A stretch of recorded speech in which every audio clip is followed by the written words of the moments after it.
Well, Ocasio-Cortez doesn't seem very worried about jobs that will be lost due to automation, because far more jobs will be lost implementing the Green New Deal. Patrick Moore helped found Greenpeace. He has been aggressively critical of the Green New Deal, though, and we thought we'd find out why. Mr. Moore, thanks very much for coming on. So you're one of the founders of the most famous environmental organization in the world, and you think the Green New Deal sounds terrifying. Tell us why.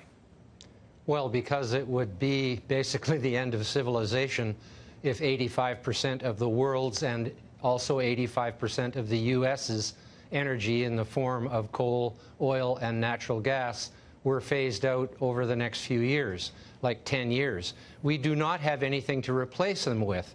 Yes, if we went into a crash course of building nuclear reactors, we could replace them for producing electricity, but that isn't going to happen because the Greens are against nuclear, and they're even against hydroelectric dams, which at least is renewable, but they don't support that either. So basically, they are opposed to approximately 98.5% of all the electricity that we are using, and nearly 100% of all the vehicle and transportation and ships and planes energy that we are using.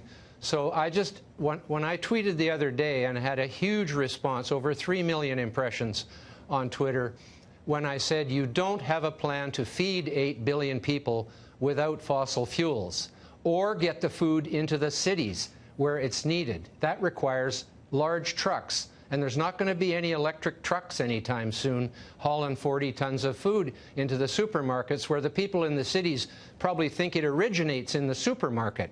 But it does not. It's coming from farms out in the country where a few million people are growing the food for all the rest of the population. And if we banned fossil fuels, first, agricultural production would collapse in a very short period of time. There's these things called tractors, and they use fuel and all the other implements on the farm. And then there's the transportation.